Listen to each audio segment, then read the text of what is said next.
Hey everybody, Rob Goody here, the MLM Solution. How you doing? Today is Friday, Freelance Friday. Freelance Friday. I can't believe it. It's Friday already. Today is Tuesday, Friday, March 5th, and it's currently 10:57 and 8 seconds after Eastern Standard Time. As you know, we go live each and every day, Monday through Friday, 11 a.m. Eastern Standard Time, as you can see in the ticker. And we're going to be doing episode number 43, Freelance Friday. As you know, we talk all things, life, network marketing, business, personal things. We talk all things. Friday is one of our most popular episodes, so please join us as we will be talking all things that you are going to enjoy and have shown that you enjoy. We'll continue to talk on that type of subject matter. If you will, use hashtag the MLM Solution, hashtag the MLM Solution to share our platforms, our podcasts, and everything else with our fellow network marketers across the globe. We appreciate it in advance if you do. If you go to our website, themlmsolution.net, not only will you see it's new and updated, very short, to the point, concise, and informative, but we also ask that you hit the shares button there as well so that you can share our website with our fellow network marketers in the process of visiting the site. That being said, I'm going to hop off of here, and we'll be going live here very shortly.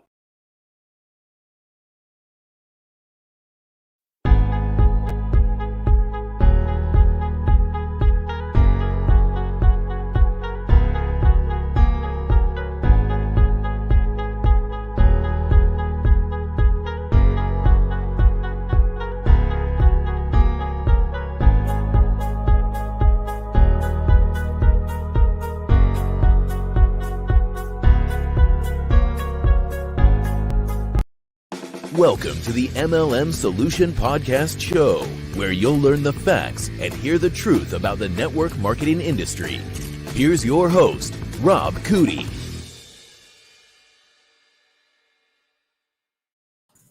Hey there, Miss Marie. How you doing? I'm doing well. How are you? It's Friday. I'm doing well. It is. Happy Friday, everyone. It is Friday. Friday. I'm grateful that it's Friday. I am too, I have to say. I'm excited to roll into the weekend. This is the first weekend in a few weeks now. I have absolutely nothing on the calendar, so I'm kind of excited for a little rest and relaxation. Not that it's not going to get filled up on the fly, but you know. Yeah, and I know it always does, but I'll take it. Yeah. I've got to get downstairs and finish packing up the books. As you know, I've had an issue with my left arm.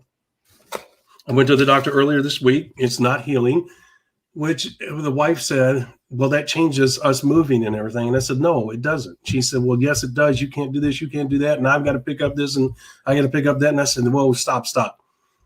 Just because the arm is being an issue does not mean that we have to stop the plans of moving forward.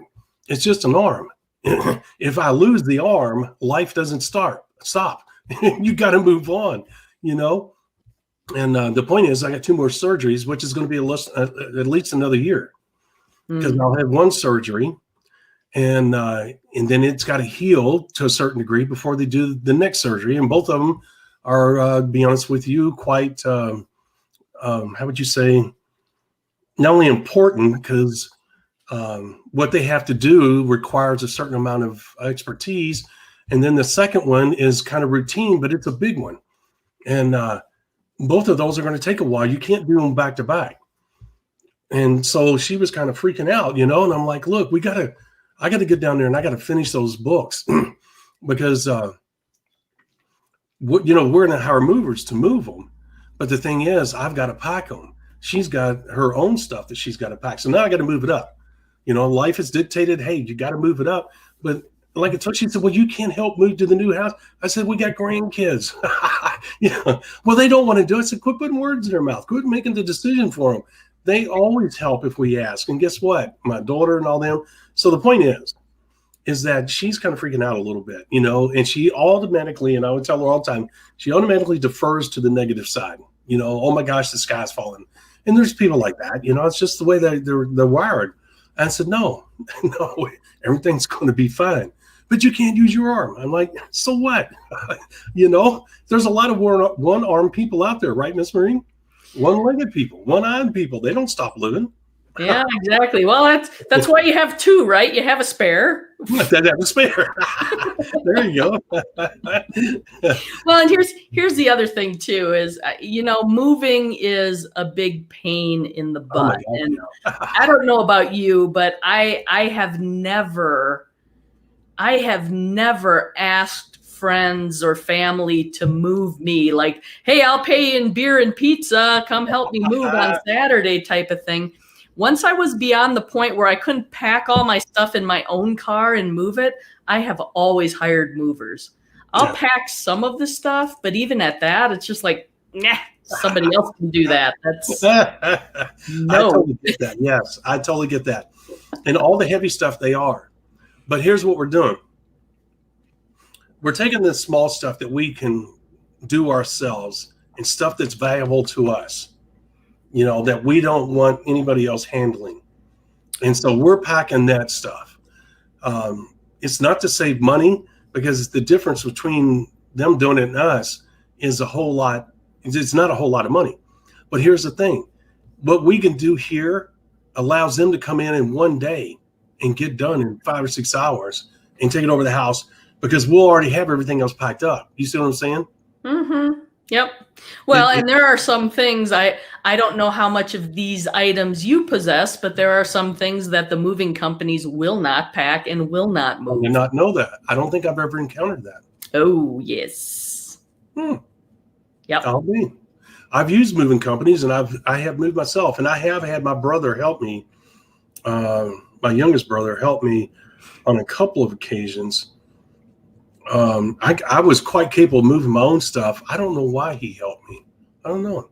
Because he's a good brother. I think so. I think so. But yeah, I mean, I've moved 35 times in my life. Oh, good God. Yeah. Well, that's a military for you. I mean, and it's I look back, that's daunting. But when you're young, you have the energy and everything. And I didn't do all those moves. I mean, the movers did a lot of them, but we still had to pick up as a family and move, or as an individual.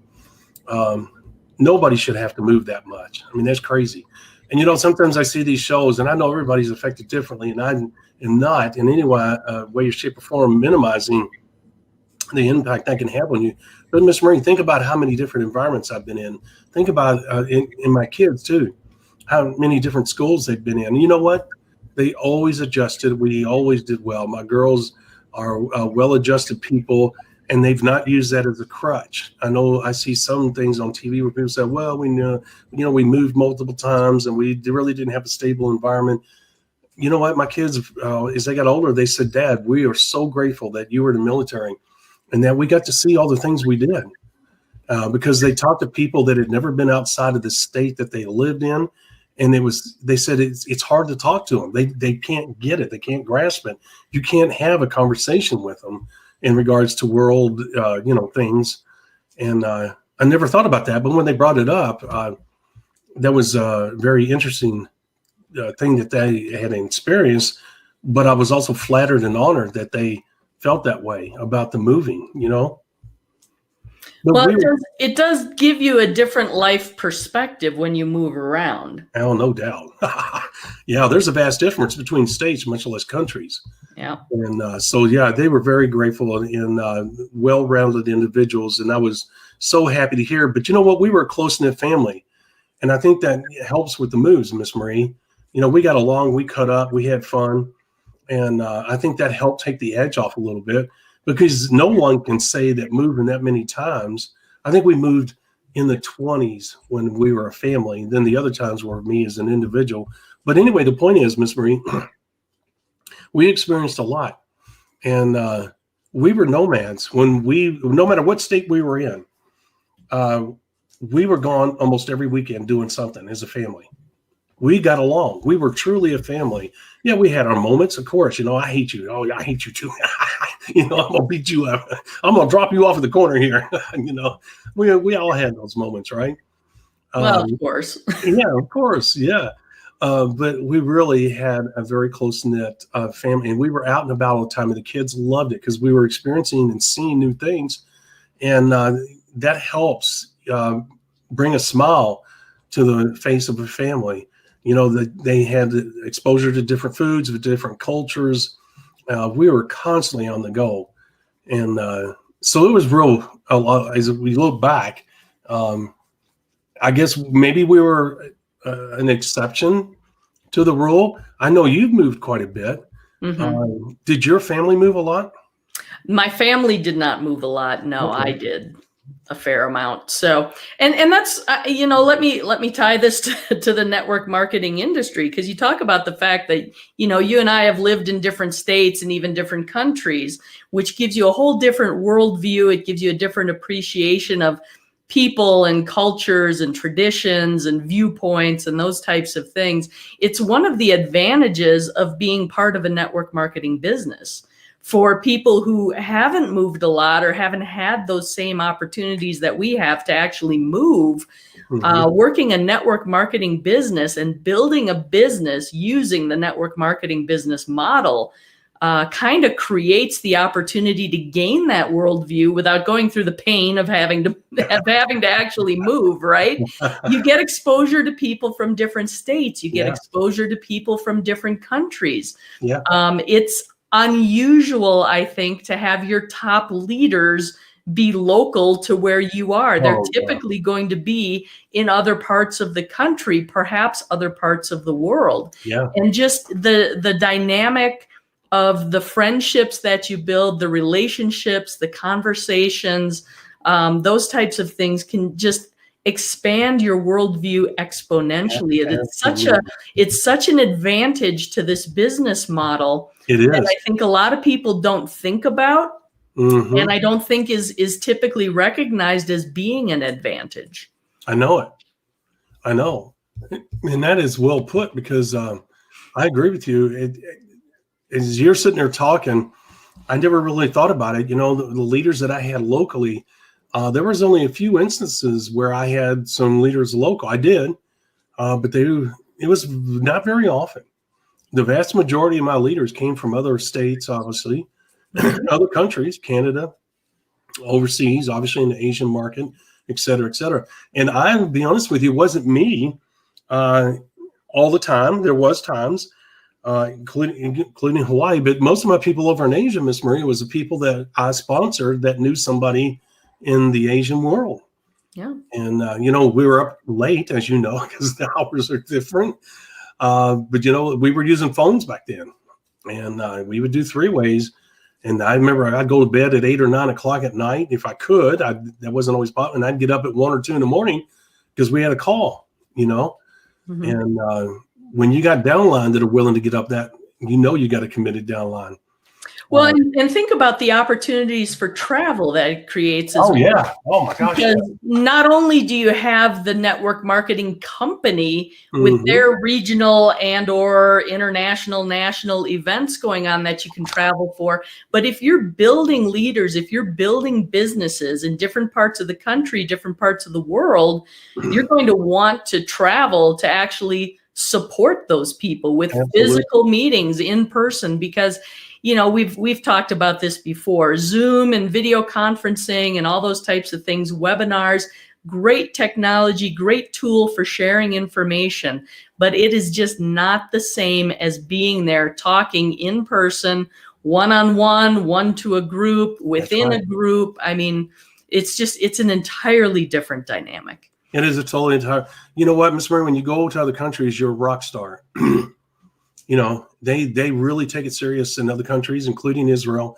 And if you go, excuse me, if you go to other countries, you can be disappointed here in the States because, as you know, getting a crowd together in the United States can be a real challenge. But when you go overseas, overseas or in different countries, whether it's Mexico, Canada, whatever, guys, I'll be honest with you, they take it a lot more serious than what we do. And it's a lot of fun. On top of that, you are a rock star. You're treated as a rock star. And the people, Miss Marie, that was the funnest part. You and I have talked about that. The events and the people were the funnest part. My fondest memories are those. I love the travel and meeting the new people. I love people, as you know, and when I meet new people, I find it so exhilarating and so enticing. And I want each and every one of them to be successful. And I approach it like that, and I let them know that. I said, look, I want everybody here to be successful. But you're the one that determines that. I can only provide the information. No different than the old cliche, lead a horse to water. We all know the rest of it. Well, the same thing with people. I mean, look, you know what? Look, there's people out there, Miss Marie, that listen to us right now. We tell them all the time, 5 simple steps. I mean, that's all it takes. And without any doubt in your heart, as you go to bed at night, that we're preaching the right thing, because the 5 simple steps are based on the principles of the business building process. You have to do those 5 steps. You can't leave any of them out. Okay, because if you do, your chances of success is going to be greatly diminished. If that doesn't endorse the fact that they're basic business building principles, I don't know what does. Now, why do we say that? Because we talk about them all the time. But how many people, Miss Marie, will actually heed the advice? You and I could be doing this for another 100 years, and I bet that the numbers, if we could measure it, are going to be pretty much the same. It's either going to be 80-20 or 97-3. It's going to be one of the two, right? Yep. So, it's no different when you're out there building a business. Miss Marie and I'll never forget, Mike Dill was one that told me that. He didn't teach it to me, but he told me that. I already knew it, but for some reason, when he said it, and I was at his house in Austin, and him and I were talking, and he said, Rob, it's not the 97%ers you're trying to change. And I thought it was, because I wanted to help everybody. You see what I'm saying? I love people so much. I want to help everybody. Mm-hmm. Now, it wasn't that I was trying to change it. That's not the way I looked at it. But I thought, okay, you know what? Here's what I was saying, Miss Marie. There's a small percentage of people that will get it right off the bat. I knew that. I knew they were going to hear it, accept it, like you and I, like, okay, I'm ready. Let's go. You're going to run into those people. But I said, but the other people need a little help understanding. They're facts type people. They're, in other words, facts-based people. They're analytical people. They're logical people. They got to put the numbers together, or put the sequence together. In other words, the picture's got to come together for them. That's the reason why I focused on the larger group. He said, Rob, you're focusing on the wrong people. And Miss Marie, that was such an eye-opening moment for me. Just like when I went down there and I spent the whole day with Randy Gage down there at South Beach. And that was an eye-opening experience too. Because you get so caught up in your own thought process, Miss Marie, that you sometimes don't see it from a different viewpoint. Right. And you have to have somebody like Randy or Mike Dillard who are strong enough men to say, hey, in other words, they'll say things that challenge you, Miss Marie. And that's what Randy and Mike did. And when I left Mike's that day, now our conversation wasn't about the 97.3, Miss Marie. We had a good time. We got along. We had a wonderful relationship. And the thing is that we were talking about all kinds of things. But when he heard me talking about, I forgot what it was, he said, Rob, you're focused on the wrong people. He said, look, my goal, he said, all my products are focused towards the 3%. And I said, well, what about the others? He said, Rob, they are what they are. They're 97%ers. You can't change them. Just like Jim Rome says, you can't change a 5 into a 10. And as soon as I heard that from Jim Rome, I got it because I related it to what Mike said. Rob, you're focusing on the wrong people. The 3%ers have the determination. They have the focus. They have the self-motivation. They have the money. They have the time. Those are the people you got to focus on. So there you go.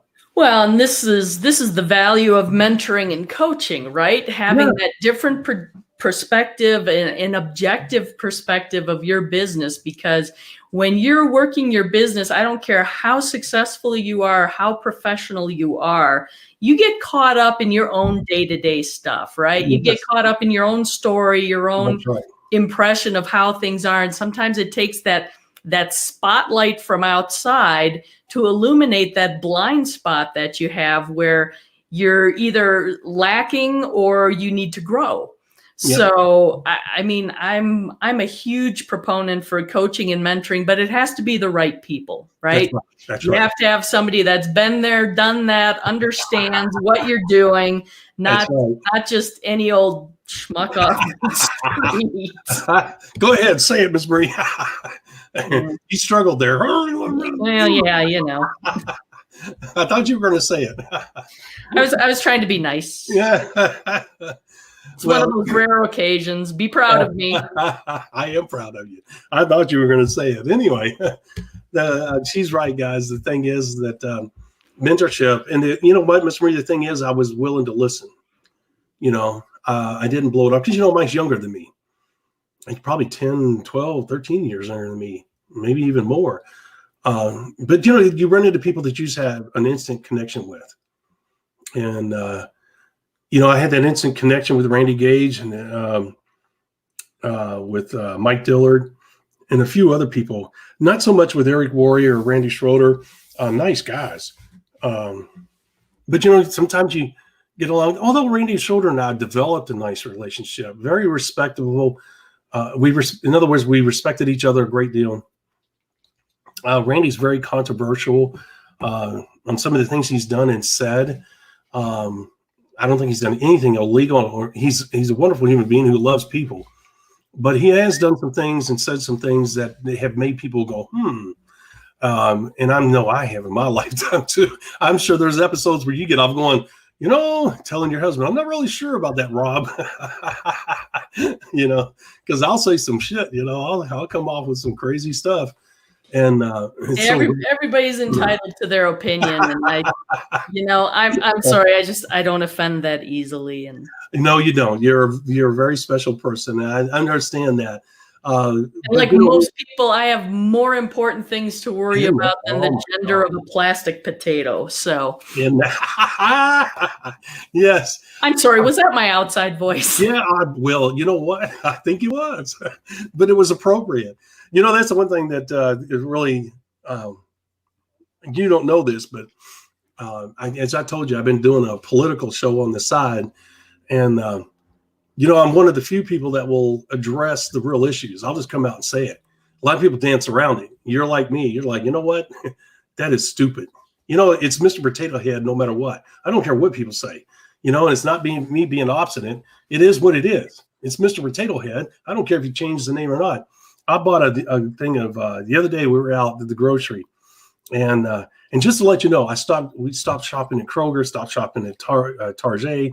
All these people that eliminated Mike of My Pillow, right? Mike Lindell, yeah. If you're gonna ban him, and I wrote these companies and said, hey, this is a two-way street. You're gonna ban them. Guess what? I may be one person, but I'll promote, and I do. I tell people on the show, hey, you know what? Here's the companies and.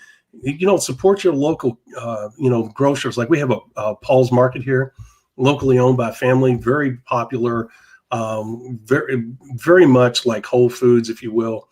It's very popular, and people shop there because of the quality of food. Obviously, it's fresh, and it's really a cool experience. Anyway, we do that. We support companies that support America, individualism, the freedom of speech, things like that, you know. And I highlight the companies that are not, because here's what they do, Miss Marie, without getting on a political thing. Look, like I tell people in the show, look, you know what? They're saying we're going to do what we want. We're going to cancel who we want, and you're going to like it, and you're still going to spend money with us, and we're going to laugh all the way to the bank. And I told people, say, how could you, in good conscience, support a company that supports this type of activity where they attack another fellow human being because they disagree with him? You know, now whether Mike was right or not is yet to be determined, but he has a right to be. He wasn't radical. He loves his country, and he was doing what he felt was something that needed to be done. And you know what? As an American, that's how this country was founded, right? Well, yeah, and we should support the local small businesses and those type of people as long as they still exist, because they're trying to put them out of business. This $15 an hour minimum wage thing is going to kill the small businesses. It's all going to benefit the Walmarts and the Amazons of the world. And This is the best thing. We're going to turn this into a political show now. Sorry. No, it's not. No, it's Stop listening now if you're going to be easily offended. Here's the disclaimer. Turn it off, walk away. That's right. Join us again Monday, 11 a.m. Eastern, when we'll be talking about network marketer versus business builder. We'll see you then. There you go. Did you see that AOC came out with the comment that the $15 minimum wage was a compromise and it really should be $24 an hour? Do you know what that's going to do to small businesses? Do you know how many people are going to be put out of business? And let me tie this back to the network marketing realm. I mean, just even with the pandemic and everything, if you have a network marketing business and you're one of those people that is trying to figure out where to get leads, who do I, take the music to the ears message to, there are an awful lot of small business, especially restaurant owners, who are entrepreneurs that are out of business right now because of the pandemic. And they are itching to do something to make a living where they control their time, their efforts. They're used to success. They're used to hard work. They're used to long hours. If you're trying to figure out where leads are, and if you were in my downline and you told me you don't have anybody to talk to, ay. In other words, don't tell me that. Yeah. There are a lot of people out there, and there are more coming. So, well, yeah. I did not know that she said that. You know what? You don't want to know what name I gave her on the show. It's certainly not her. You know, I have a pet name for everybody. You and Trump. Yeah, I've been doing it for years. Although George W. Bush was good at that too. He gave everybody. Yeah, he did. Yeah, you're right. I forgot about that. I call Bitten. I pissed in my pants. Bitten. I call Harris hair on my ass, and I will not say what I call the Little Miss Cortez there, because sometimes as a woman I do not want to offend you.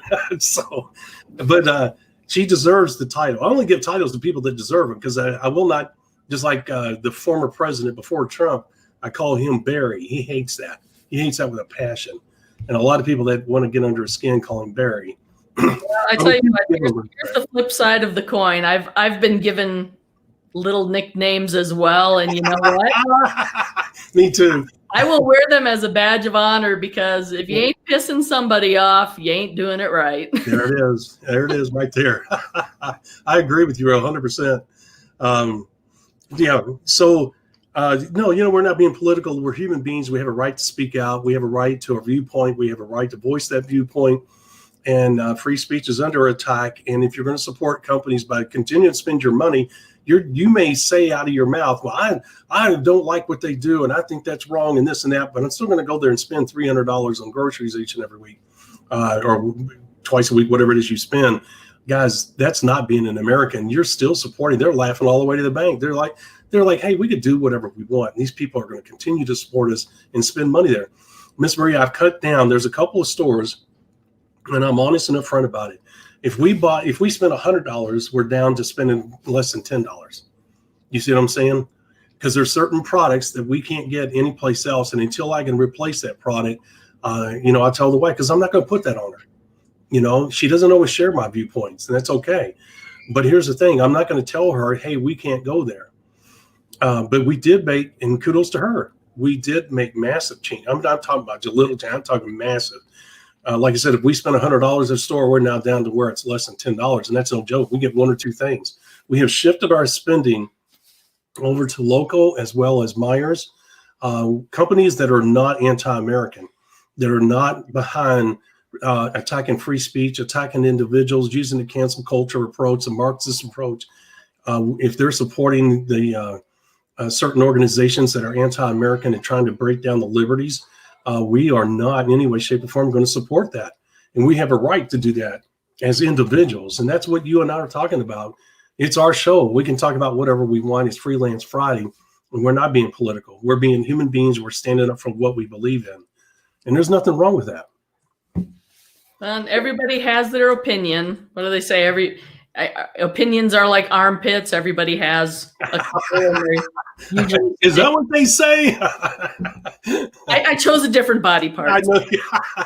You did a wonderful job. I would have never picked an armpit, but I get it.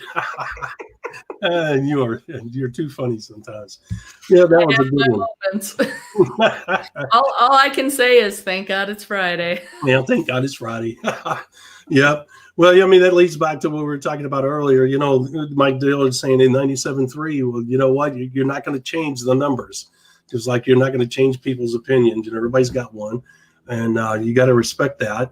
And but the thing is, Miss Marie, they try to say, well, you have an opinion, and because we like what you're saying, we'll endorse you. But you're a radical. You're a domestic terrorist. You're bad. And you know what I got to say to that, and I won't give the finger that I want to use, and I do that too, Miss Marie. I'll walk by them and the wife's like, you better stop that. The tall finger salute. That tall finger salute, yeah. And it's really sad. I was telling the wife, I now carry a gun with me everywhere I go. And it's sad. I never felt that I had to do that. Yesterday, there was the area that we live in is a very desirable area. And typically things don't happen here, although it's getting more frequent. And because there's money here, some of the people are targeting individuals here, and they're walking up to them with guns and literally robbing them, whether it's daylight or not. The criminals have gotten very emboldened, and carjackings have gone way up. And like I told her, I said, hell, you know what? You and I are getting older. We can't be stupid. They target old people that they feel can't defend themselves. Obviously I'm not going out looking for a fight or looking for a gunfight or whatever. But at the same time, I got to be in a position where, if necessary, to defend ourselves. And it's crazy that you got to do that in today's world. And one of the reasons that I want to get out of the city, I'm not saying it, when people have to drive way out somewhere, that's very unusual. If somebody drives, 25 miles out to get to your house and has to go down a half-mile driveway and they're not invited, then there's a reason why they're there. You know what I'm saying? Mm-hmm. Versus being in a neighborhood of 300-400 homes. And because the other day, this was about a week ago, 10 days ago, in the middle of the night, the guy had it on his camera. And there's a website for our neighborhood. There's one on Facebook, and then there's another website where all the people in the neighborhood post, hey, lost dog, lost cat, here it is, here's its name, if you see it. And so people check it all the time. But also the bad stuff's on there, or somebody will say, hey, I need a door fixed, or I need this, that, whatever. So it's kind of a community help type thing. And even the police monitor it because they know that, there's eyes on the ground. And I live literally down the street. I could walk to the police station from here in City Hall. So anyway, the other night, this guy had a videotape with his security camera of this guy that had stolen a car. Of course, he didn't know it at the time. At 2 a.m, and the guy pulled up in his driveway. I think the cops were looking for him.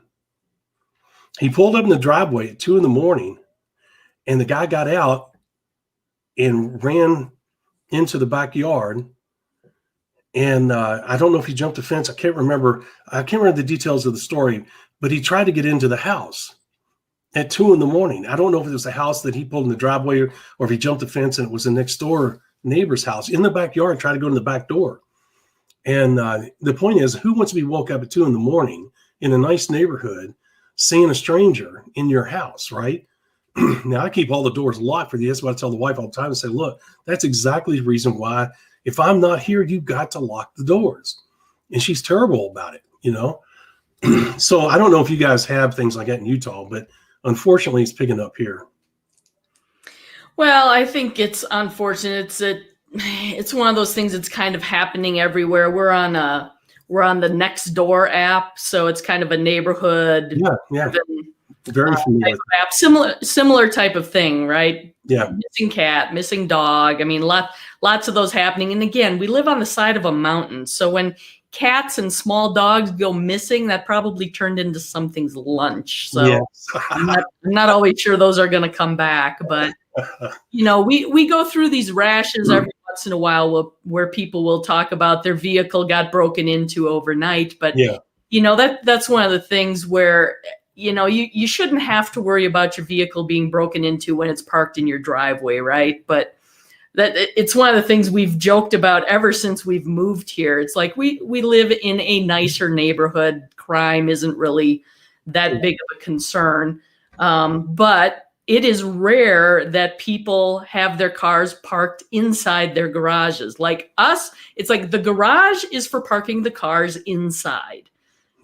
Here in Utah, it seems to be a thing. Garages get filled with toys and stuff, and the cars are out on the driveway or the street. Yeah. And it's like whenever I see one of those posts, oh, my car got broken into, it's like, put it in your garage. Yeah. Isn't it funny how people turn their garages into storage unit? Yet when they move, they go, I gotta have a garage, And as a realtor, you're like, oh, okay, it's important they have a garage. And then they never use it. Yeah. Just like as a realtor, you're like, why in the hell did they even buy a garage? They could have saved $30,000, Well, they need it as a storage unit. They have off-site storage they're paying for as well. That's right, exactly. Well, we have stuff in storage right now, which was, if we really struggled with that. We put it in last month. And it was something that we were just like, okay, this is not something that we really want to do, but we're packing all that stuff up and we wanted to get it out of the house, and our ultimate goal, Miss Marie, is just to have the big things so that when they come in, we packed all the precious stuff. We packed all the stuff that we feel that we need and to make sure it makes it. Because look, as many times I've moved, there have been movers that have, and it's prevalent in the military. I can't say that it is in the civilian world, but when they pack you up, I don't know how you do it. You've had professionals move you. They put those little stickers on it, and then you put it on the list. And the sticker, 143 is a lamp, okay? And so you get it. But if it's something that they really like, if you have stereo equipment, really expensive stereo equipment, or really expensive collectible, whatever the case may be, if they want it, they have literally gone into the wooden boxes. In the military, they use the wooden boxes. And they put them in warehouses until especially if you go overseas. If you're moving stateside, they don't do that. But anyway, they will literally go into your stuff, pull out what it is, because they have the number too. And they're like, man, I remember moving that. Hey, when we stop at the truck stop, I'm going to get in there and get that out. And, they do that because they know that insurance will reimburse us, for that missing item. And I can't tell you how many times it's happened. So like the wife and I, we talked about it, said, well, look, I'm not going to say these guys will do that. And I'm not going to say they're going to drop it. I said, but why even take the chance? Let's pack it up ourselves. Let's make sure, because I will tell you that her and I have moved 2 times. And the reason we moved is because of the kids and the grandkids, period. They were in one part of town and we were in another. And the wife wanted to be closer to them. So that's what we moved. Okay. So here's the thing. Her and I did the moving with my brother. All right. And that was the last time. We will not do that again. But we did that because we wanted to. And we got rid of a lot of stuff. So we said, well, hey, we don't have a whole lot of stuff to move. Because when her and I came together, she came from a big house. I had a big house. And we didn't need all that stuff together. So we got rid of a lot of it. Right. And so what we had left, we said, okay, well, we can move that. We'll just get my brother Wade and he'll come over and help us. And, won't take that much. So we moved ourselves. Well, since then, we've accumulated new stuff, of course. But the point is, Miss Marie, when we unpacked, now we packed ourselves. We moved ourselves. We walked through that. We lived in a really nice condo, townhouse, really, in the other place. And we walked through that place. And it was quite big and had a beautiful view. I hated giving up. As you can tell, I'm reminiscing. But anyway, we walked through that together, not separately. We walked through there together. We opened up everything. There was nothing left in there. Okay. Miss Marie, when we unpack, we're like, where in the hell is this? Where did it go? And nobody moved it. It's like it disappeared overnight. It's like a sock in a washing machine. Where did it go? We've had that happen twice. That's so freaking aggravating because I told her, well, all we can do is point a finger at each other because we were the ones that I knew. She goes, no, but how does that happen? I have no idea. So once again, we've taken care of, we're packing up the stuff that's important to us. We want them to move the big stuff. We want it to be done in 4 hours. We'll fill in the house later. Does that make sense? Yep. No, Did you ever do that? Sense. Did you ever do that? What, move stuff? No. I mean, you ever taken that approach, let the movers move the big stuff and then y'all fill in? Well, mostly, yeah. I mean, the movers move the big stuff and they put the boxes in the rooms and we'll unpack the stuff. Yeah, when it comes to the packing and the moving, I'm like, you movers can do that. I can tell you're not a mover. No. You're like, I'll hire somebody. I mean, do that. Hate moving. Hate it. But Yeah. Well, anyway. I'm you know me, I like doing stuff myself if I can, but I've gotten past that. We will certainly use them as much as we possibly can. I don't mind doing the books, and she has pictures that she's going through. And I mean, boxes of pictures. She's the only child, so I'm going to keep us here. She's the only child, so she's got a lot of heirloom stuff that came from grandmothers, grandfathers, etc., on both sides of the family. And both of her parents died kind of young, so and her brother died. He unfortunately was a victim of ineffective medical practices. And it wasn't, and there wasn't any malice there. What it was is that what he suffered from was a part of medicine that was in its infancy, and they really truly didn't understand why this was happening.